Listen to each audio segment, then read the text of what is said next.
Let's talk about this idea of the right time, because for a lot of people, that single belief is the silent reason their life hasn't changed. Not lack of intelligence, not lack of resources, not even lack of opportunity. It's the mindset that says, I'll move when the conditions are perfect. And I need you to hear this clearly. Perfection is not a season you eventually arrive in. It's a story the mind tells itself to delay discomfort. Psychologically, the human brain is wired to protect us from uncertainty. It prefers what's familiar, even when what's familiar is unfulfilling. So when you say you're waiting for the right time, what you're often really saying is, I don't want to feel exposed. I don't want to fail in public. I don't want to look foolish while I'm learning. That's not strategy. That's fear dressed up as logic. Philosophically, this idea collapses even faster. Time does not present itself as right or wrong. Time just moves. History doesn't reward people who waited until they felt ready. It remembers those who acted while they were still becoming. Growth has always been preceded by uncertainty. Always. Every meaningful transformation in your life started when you didn't fully know what you were doing, but moved anyway. Here's the dangerous part. Waiting feels productive. It feels responsible. You're preparing. You're planning. You're getting ready. But preparation without execution slowly turns into self-betrayal. Because deep down, you know when you're no longer preparing, you're hiding. And the longer you hide, the more your confidence erodes. Not because you failed, but because you never tested yourself. Think about it. Momentum is not created by clarity. Clarity is created by momentum. You don't move because you're confident. You become confident because you moved. Yet people reverse the order and wonder why nothing changes. You don't wake up one day fearless. Fear shrinks when it realizes you're not waiting for it to leave before you act. When you enter a new year telling yourself, this will be the year. Once everything lines up, you've already placed your future in the hands of conditions you cannot control. And that's a weak position to negotiate from. The people who actually change their lives operate from a different agreement with reality. They understand that discomfort is the entry fee. Confusion is part of the curriculum. And mistakes are not signs to stop. They're proof you're participating. Look at any person who has built something meaningful, intellectually, professionally, spiritually. None of them started when they felt ready.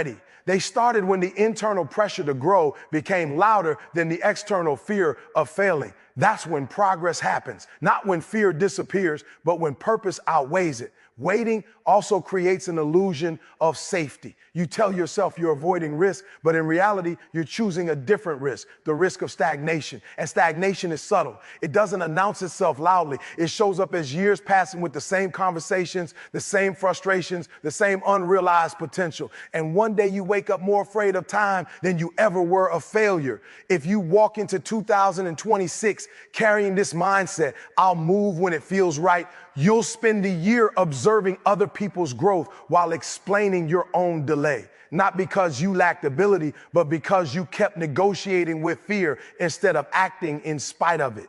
The truth is, the right time. Rarely comfortable, rarely obvious, and almost never convenient. It usually looks like uncertainty. It feels like risk. It sounds like doubt. But it also carries something powerful, momentum, and momentum changes identity. When you act, you stop seeing yourself as someone who wants to change and start seeing yourself as someone who does. So before 2026 arrives, ask yourself this: how many times have you postponed your future waiting for conditions that were never guaranteed? And what would your life look like if you decided that action, not comfort, was your new standard? Because the people who win in the next season aren't the ones who waited for the right time. They're the ones who moved while they were still scared and refused to let another year pass undecided. Now let's confront the mindset that quietly destroys more potential than failure ever could, the victim mentality. And I want to be careful here, because acknowledging hardship is not the same as living inside blame. Pain is real. Injustice is real. Setbacks are real. But when those realities become the explanation for why you never move forward, they turn into chains Psychologically, the victim mindset is seductive because it removes responsibility. If the system is the problem, if people are the problem, if your past is the problem, then you don't have to change. And the brain loves that. It conserves energy by avoiding accountability. But what it gains in comfort, it loses in power. Because the moment you assign control of your future to something outside of you, you've agreed to live reactively instead of intentionally. Here's the paradox most people miss. You can be wrong and still be responsible for your response. Those two truths can coexist. Philosophy has wrestled with this idea for centuries. Stoic thinkers understood that while you may not control events, you always control interpretation and action. Modern psychology confirms it. Your perception of agency directly shapes motivation, resilience, and long-term success. When people believe they have no control, they stop trying.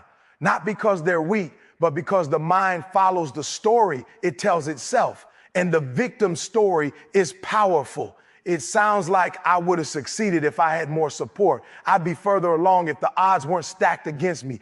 People like me don't get those opportunities. Some of these statements may even be factually accurate, but accuracy does not equal usefulness. If a belief keeps you stuck, it doesn't matter how true it feels. It's costing you your future. What makes this mindset dangerous is that it feels justified. You can gather evidence for it. You can find people who agree with you. You can build an entire identity around shared frustration. But while you're collecting reasons, time is moving and the world does not pause because you were treated unfairly. Eric Thomas often talks about this idea in a raw way. Nobody owes you your dream. And that's not cruelty. That's clarity. When you stop expecting rescue, you start building strength. When you stop waiting for validation, you start creating value. Ownership doesn't erase the past, but it frees you from being defined by it. The victim mentality also shrinks ambition. You stop aiming high because high goals require personal accountability. It's safer to lower the bar and blame the environment than to raise the bar and confront your own discipline, habits, and consistency. But here's the truth most people don't want to hear. Empowerment begins the moment excuses end. Not because life suddenly becomes fair, but because you reclaim authorship of your story. And understand this, taking responsibility does not mean accepting blame for things that were done to you. It means refusing to let those things decide what you become. There is a profound difference. Responsibility is not about guilt, it's about agency. It's saying this happened, but it will not be the final chapter. If you enter 2026 carrying resentment, you'll carry the same limitations. If you walk in rehearsing grievances, you'll repeat the same patterns. The mind cannot build a future while it's obsessed with explaining the past. Healing requires honesty, but growth requires action. And action begins when you stop asking, why did this happen to me? And start asking, what am I going to do with what happened? The most dangerous moment is when victimhood becomes comfortable, when complaining feels safer than changing, when being understood feels better than being disciplined, because at that point, your pain becomes a shelter instead of a signal. So here's the reflection I want to leave you with. You don't regain power by denying what hurt you. You regain power by deciding it won't control you. And the moment you trade blame for ownership, you don't just change your circumstances, you change who you believe yourself to be. Let's talk about comfort, because comfort is not neutral. Comfort is persuasive. It speaks softly. It tells you you've earned rest, that you deserve ease, that there's no rush. And before you realize it, comfort has slowly replaced your hunger, not because you became lazy, but because you stopped being challenged. Psychologically, the brain is designed to minimize effort and maximize predictability. That's survival. But what keeps you alive is not always what helps you grow. The same mechanism that protects you from danger also resists expansion. So when you choose comfort repeatedly, you're training your nervous system to associate growth with threat. Discomfort becomes something to avoid rather than something to move through. Here's the problem. Progress D, immense friction. Muscles grow under resistance. Ideas sharpen under tension. Character develops under pressure. Remove pressure and everything atrophies. Yet modern life has made comfort so accessible that we confuse convenience with fulfillment. We optimize our lives to feel good, not to become better. And then we wonder why we feel empty. Philosophically, comfort has always been a poor compass.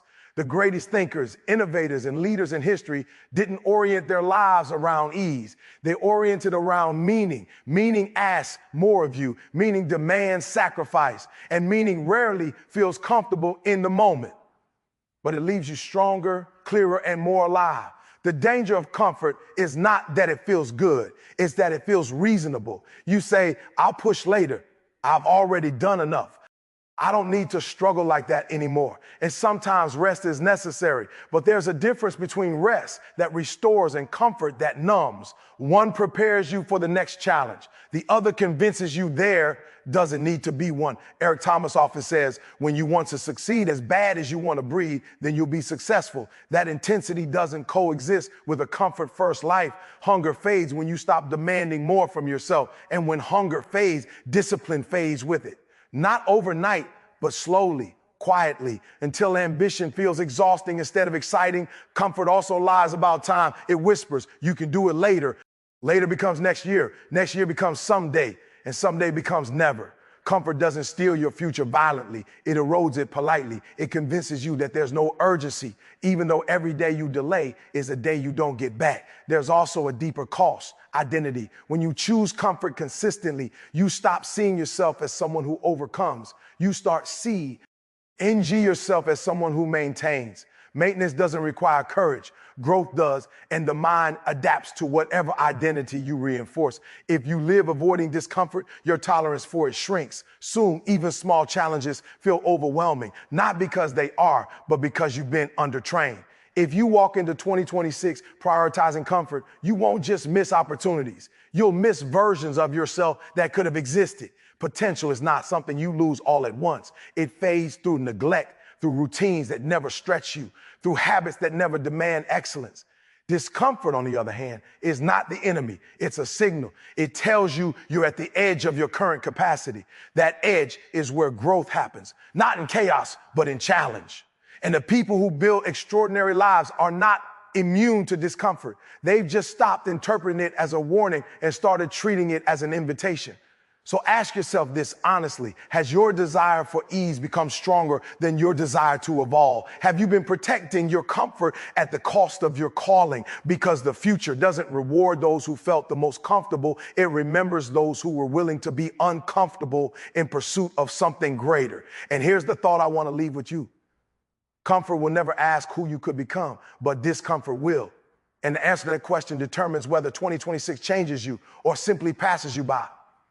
Finally, let's talk about thinking small, because in a world that is accelerating, shrinking your vision is not a safety strategy, it's a liability. Playing it safe used to mean stability. Today, it often means irrelevance. The pace of change doesn't punish people for dreaming too big. It quietly sidelines those who refuse to expand at all. Psychologically, thinking small feels protective. It lowers the emotional stakes. If you don't aim high, you don't risk disappointment. If you don't expect much, failure doesn't hurt as much. But what the mind avoids in pain, it also avoids in growth. Small thinking reduces anxiety in the short term, but it increases regret in the long term.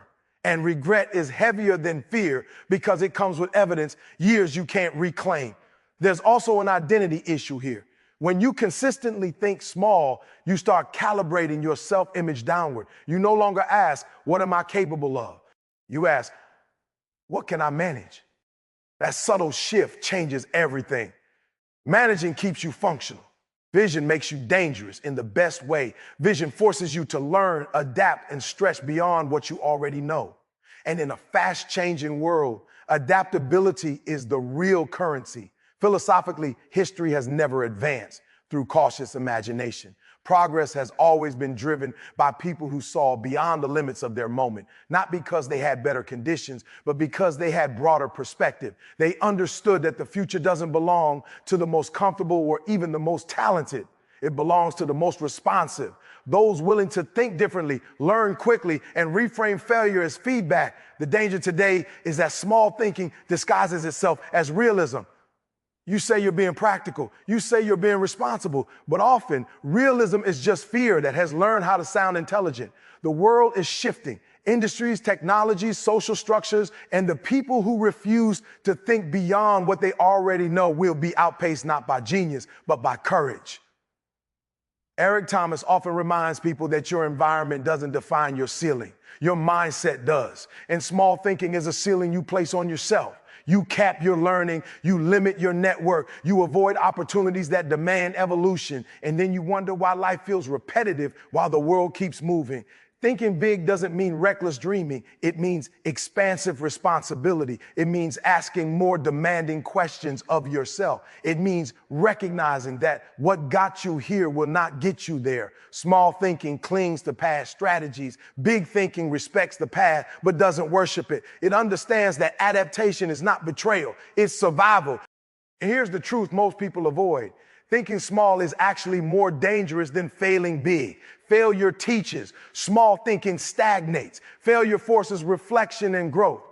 Small thinking keeps you in loops. When you fail at something ambitious, you gain data. When you avoid ambition altogether, you gain nothing except confirmation of your own limitations.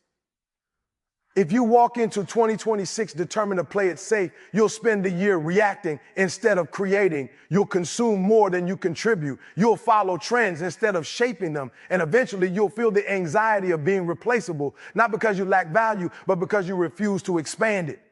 Big thinking is uncomfortable because it demands humility. You have to admit you don't know enough yet. You have to become a student again. You have to risk being a beginner in public. But that willingness to learn fast, to pivot quickly, to stay mentally agile is what separates those who thrive from those who fall behind. So as you prepare to step into 2026, ask yourself this: are you shrinking your vision to protect your ego or expanding your vision to honor your potential? Because the world doesn't slow down for those who think small. It simply moves on without them.